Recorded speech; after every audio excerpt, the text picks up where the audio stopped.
इंदौर के Indore institute of pharmacy IIP में 4 और 8 अगस्त को AI आधारित वैश्विक दवा विकास तंत्र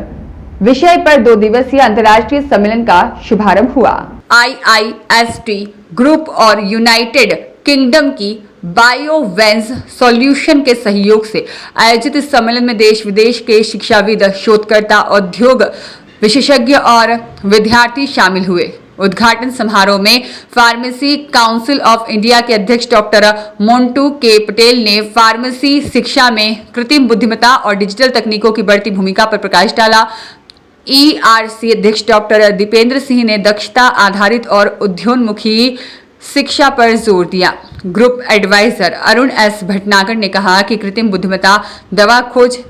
नैदानिक अनुसंधान और मरीजों की सुरक्षा में बड़े बदलाव ला रही है, लेकिन अंतिम निर्णय हमेशा मानवीय संवेदनाओं और नैतिकता पर आधारित रहेगा। सम्मेलन में कृत्रिम बुद्धिमत्ता आधारित दवा खोज, नैदानिक अनुसंधान, नियामकीय विज्ञान और मरीजों की सुरक्षा पर तकनीकी सत्र आयोजित किए जा रहे हैं। पहले तो हम अपने फार्मेसी काउंसिल ऑफ इंडिया के प्रेसिडेंट और हमारे ERC के प्रेसिडेंट, हमारे स्टेट फार्मेसी के प्रेसिडेंट और जो माननीय सदस्य हैं, उन सबका बहुत बहुत अभिनंदन और स्वागत करते हैं कि उन्होंने इस विषय की गंभीरता को समझते हुए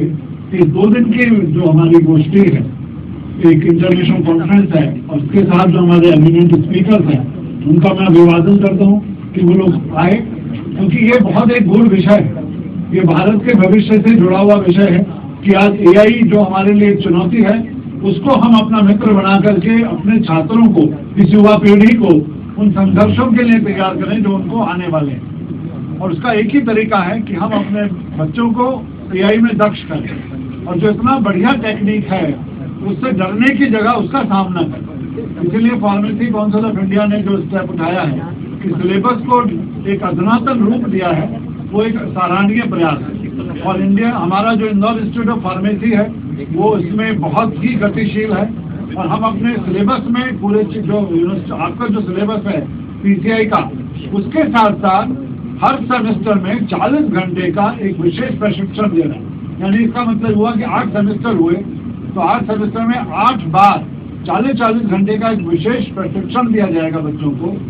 जो कि उनको दक्ष करेगा AI के यूज करने में, चाहे वो ड्रग डिस्कवरी का मामला हो, क्लिनिकल रिसर्च का हो, पेशेंट की सेफ्टी का हो, रेगुलेटरी हो।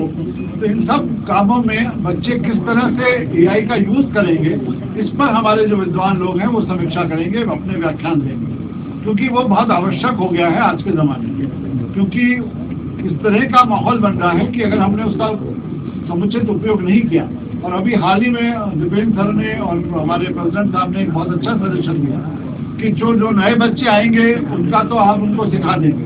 जो हमारे 2nd ईयर, 3rd ईयर और फाइनल ईयर में बच्चे हैं उनका क्या करें। तो उसके लिए जो आपका सजेशन है वो हम तुरंत स्वीकार कर रहे हैं, और इंदौर इंस्टीट्यूट ऑफ फार्मेसी उसमें अग्रणी रहेगा। और जो हमारे एग्जिस्टिंग बच्चे हैं उनका शीघ्र ही हम एक ब्रिज कोर्स आपके साथ बैठ करके बनाएंगे और उसको शुरू करेंगे, ताकि सरकार का तो ये उनका आज जो इंदौर फार्मेसी कॉलेज में कॉन्फ्रेंस हो रही है, उसमें मेजर फंक्शन हमारा ये कि आर्टिफिशियल इंटेलिजेंस का हेल्थ केयर सिस्टम में अच्छी तरह उपयोग करके पेशेंट सेफ्टी से लेकर इंडस्ट्री दवाई को करने तक कैसे उसको सोच विचार किया जा सकता है और कैसे उसको अडॉप्ट किया जा सकता है, और ज़्यादा से ज़्यादा फार्मासिस्ट को टेक्नोलॉजी के साथ जुड़कर नए इनोवेशन में उपयोग कर पूरे वर्ल्ड में हमारे फार्मासिस्ट कैसे काम कर सकते हैं, उसके लिए 2 दिन का मार्गदर्शन किया। सर, इसमें देश भर से आप लोग आए, कहाँ से इसमें? अभी पूरे इंडिया और उधर कंट्री के सारे एक्सपर्ट आए हैं जो इसमें मार्गदर्शन देंगे, और मुझे लगता है कि जो सब्जेक्ट एक्सपर्ट है वो इस पर ज़्यादा बात करने वाले हैं, जो AI हेल्थ केयर सिस्टम पे ज़्यादा फोकस करें। तो फार्मेसी सब्जेक्ट में भी AI को रखा जाएगा, इसको लेकर भी चर्चा हो रही है, इसको लेकर क्या करेंगे? अभी हमारे नए सिलेबस में फार्मेसी का जो विभागों का सिलेबस है इसमें मेडिकल डिवाइस और आर्टिफिशियल इंटेलिजेंस दोनों को ही हमने जोड़ा है, क्योंकि आने वाले समय में और अभी के समय में ये दोनों ही अहम कड़ी है जो हर एक पेशेंट की डायग्नोसिस से लेकर